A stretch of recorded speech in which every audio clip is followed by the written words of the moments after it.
सोमवार की सुबह भगवान शिव की ये दिव्य कथा सुनने मात्र से ही घर में बरसेगी सुख समृद्धि, दूर होंगे हर कष्ट।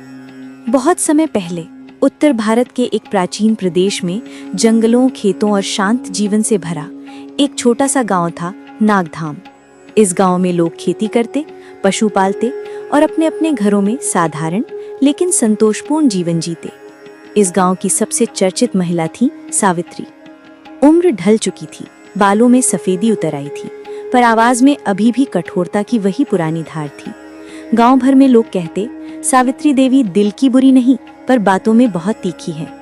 उसके बेटे का नाम था हरिदास, एक सीधा साधा मेहनती भक्तिमान युवक, और उसी की पत्नी थी गीता, एक शांत, विनम्र और श्रद्धा वाली बहू जो विवाह के बाद इस घर में आई थी। गीता का मन साफ था।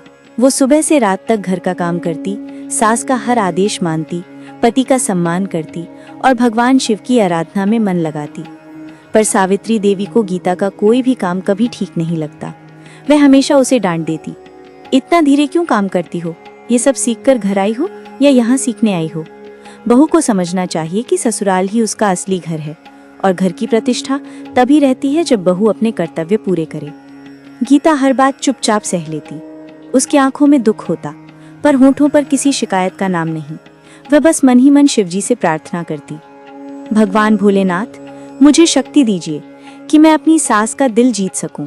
मैं चाहती हूँ कि वो मुझ पर क्रोध ना करें। आप ही तो सबके रक्षक हैं, मुझे भी संभाल लीजिए। उसके भीतर एक शांत विश्वास था कि भगवान शिव किसी न किसी दिन उसे राहत देंगे।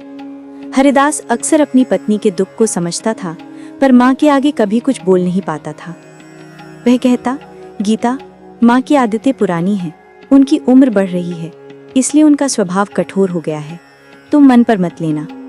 गीता बस सिर हिला देती, पर सच्चाई यह थी कि इतने दिनों तक लगातार रोज की डांट, ताने और उपेक्षा ने उसके मन को चोट पहुंचाई थी। वह रात को अक्सर चुपचाप आंसू पोंछती, पर किसी को कुछ कहती नहीं। एक दिन सावित्री देवी ने सुबह सुबह गुस्से में कहा, गीता, तुम इतनी देर से क्यों उठी? सूरज ऊपर चढ़ गया और तुम अभी तक सोई रही? ये घर कोई सराय नहीं है कि मन हुआ तो उठो और मन हुआ तो सोते रहो। गीता ने कहा, माँ जी, मैं रात भर तबीयत ठीक नहीं महसूस कर रही थी। ओह, तो अब बहू को बीमारी भी महसूस होने लगी। पहले के समय में बहुएं बीमार हों या टूटी हों, सुबह जगकर चूल्हा सुलगाती थीं। तुम लोगों की पीढ़ी को बस आराम चाहिए। गीता ने कुछ नहीं कहा। वह आंसू रोककर काम में लग गई। उधर सावित्री देवी खुद भी दर्दों से घिरी हुई थी, पर उसका गुस्सा बहू पर निकलता रहता था। दिन बीतते गए और घर में शांति कम होती गई। हरिदास बहुत परेशान था, पर किसी का दिल नहीं दुखाना चाहता था। एक दिन गांव में एक बड़ा पर्व आने वाला था, महाशिवरात्रि। यह गांव में बड़ी धूमधाम से मनाया जाता था। लोग व्रत रखते, मंदिर जाते और शिवजी की पूजा करके रात्रि भर कथा सुनते।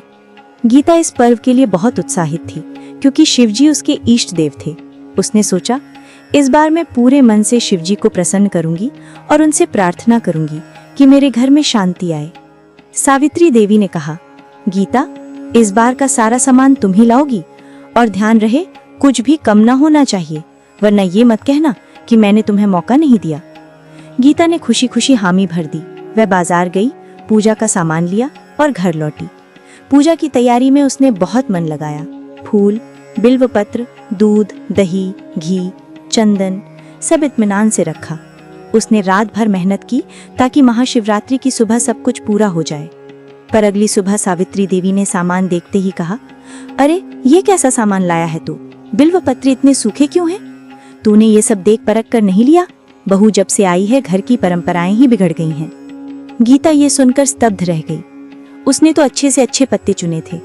उसने धीरे से कहा, माँ जी, मैंने बहुत अच्छे से। सावित्री देवी बीच में ही चिल्ला उठी, मुझे जवाब मत दे, मैं जो कहती हूँ वही सही है। उस दिन पहली बार गीता का मन टूट गया। वह अकेले शिवालय के कोने में जाकर बैठ गई। उसने शिवलिंग के सामने हाथ जोड़कर कहा, भोलेनाथ, क्या मेरी भक्ति में कमी है? क्या मैं इतनी बुरी हूं कि माँ जी मुझसे हमेशा नाराज रहती हैं? मुझे बताइए, मैं क्या करूं? आंसुओं से भीगे उसके शब्द मानो मंदिर में गूंज उठे। उस रात जब गांववासी महाशिवरात्रि की पूजा के लिए इकट्ठे हुए, तो गीता भी मंदिर पहुंची, पर मन उदास था। उसने मन ही मन कहा, भोलेनाथ, यदि कभी आपने सच्चे भक्त का साथ दिया हो तो इस बार भी दीजिए। मैं बस इतना चाहती हूँ कि मेरी सास मुझे समझे, मुझे स्वीकार करें। रात बीतती गई। लोग भजन करते, शिव महिमा सुनते, मंत्रोच्चार करते। चारों ओर भक्ति का रंग था, पर गीता का मन भारी था। तभी आधी रात के समय, जब शिवरात्रि की सबसे पवित्र घड़ी थी, कुछ असाधारण हुआ। मंदिर परिसर में अचानक एक अजीब सी शांति छा गई, जैसे किसी ने समय को कुछ क्षण के लिए रोक दिया हो। हवा ठहरी नहीं, पर मानो वातावरण में कोई अदृश्य ऊर्जा भर गई हो। मंदिर के द्वार पर खड़े पुजारी ने विस्मय से देखा। मंदिर के आंतरिक गर्भगृह में शिवलिंग के पास हल्की सी उजास फैलने लगी थी।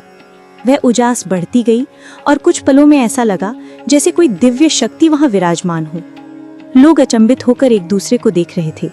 पुजारी ने कहा, यह कोई साधारण बात नहीं, भोलेनाथ की कृपा का संकेत है। गीता सबसे पीछे खड़ी थी। उसका मन कांप रहा था। उसे लग रहा था जैसे शिवजी उसके आंसुओं को सुन रहे हों। उसी समय मंदिर के बाहर से किसी के दौड़ते हुए कदमों की आवाज आई। हरिदास घबराया हुआ आया। माँ, माँ गिर गई हैं, अचानक बेहोश हो गईं, कोई दवा भी असर नहीं कर रही। गीता के पैरों तले जमीन खिसक गई। वह चीख कर बोली, माँ जी, उनके साथ क्या हुआ? हरिदास बोला, वह चूल्हे के पास बैठी थीं, अचानक उनका शरीर कांपने लगा। वे कोई शब्द बोल नहीं पा रही थीं। लोग तुरंत सावित्री देवी को मंदिर लाए। उनका चेहरा पीला था, शरीर बेजान सा। वह बोलने की कोशिश कर रही थीं, पर उनकी वाणी मानो गले में ही अटक गई थी। गांव वाले डर गए। क्या ये कोई बीमारी है? क्या ये कोई दैवी चेतावनी है?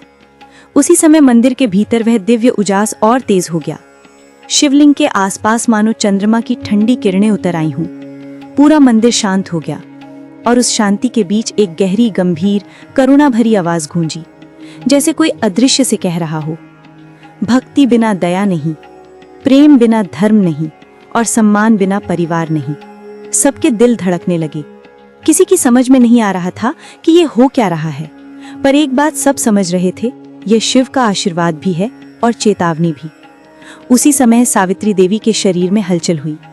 उन्होंने आंखें खोली, पर उनकी आंखों में गहरा पश्चाताप झलक रहा था। उन्होंने कनपटी मुंह पर हाथ रखते हुए कहा, मैं समझ नहीं पा रही, जैसे कोई मुझे भीतर से कह रहा है कि मैं गलत कर रही थी। गीता ने उनका हाथ पकड़ लिया। माँ जी, आप परेशान मत होइए, मैं यहीं हूँ। सावित्री देवी रो पड़ी। बहू, मैंने तुझे बहुत दुख दिए। तू ये घर संभाल रही थी और मैं तुझे दोष देती रही। शायद भगवान शिव ने मुझे मेरी गलती दिखाने के लिए ही ये संकेत दिया है। गीता भी रो पड़ी। वह बोली, माँ जी, आप मेरी माँ के समान हैं। मुझे आपकी सेवा करके ही तो पुण्य मिलता है। मैं आपकी कुछ भी बात का बुरा नहीं मानती। तभी गर्भगृह में फिर वही दिव्य आवाज सुनाई दी। जिस घर में बहू बेटी की तरह स्वीकार होती है और सास माँ की तरह प्रेम देती है, वहीं समृद्धि और सुख बसते हैं। वहां शिव का आशीर्वाद स्थायी होता है। लोगों की आंखें नम थीं। वे जानते थे ये शिवरात्रि केवल त्योहार नहीं, एक चमत्कार बन गई है। सावित्री देवी ने कांपते हाथों से गीता के सिर पर हाथ रखा। आज से ये घर तुम्हारा है और मैं तुम्हारी माँ हूँ, मुझे माफ कर दो।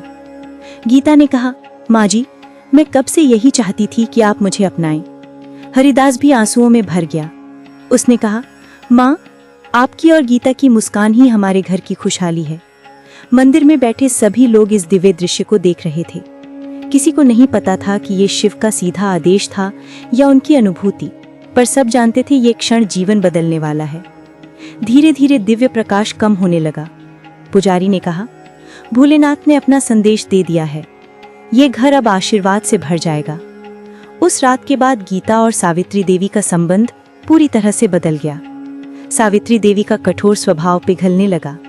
वे गीता के साथ बैठकर बातें करती, उसे घर की पुरानी परंपराएं सिखाती और हर काम में उसका साथ देती।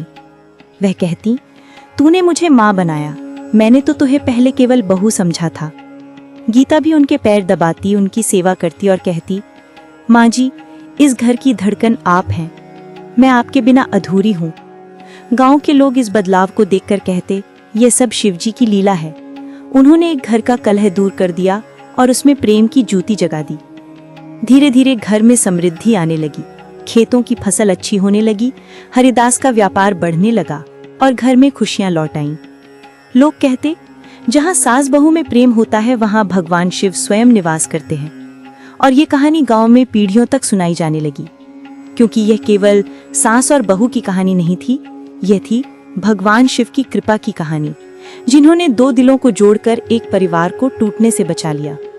मुझे आशा है कि ये वीडियो आपको ज़रूर पसंद आया होगा। अगर वीडियो पसंद आया हो तो एक लाइक ज़रूर करें और कमेंट में ओम नमः शिवाय ज़रूर लिखें।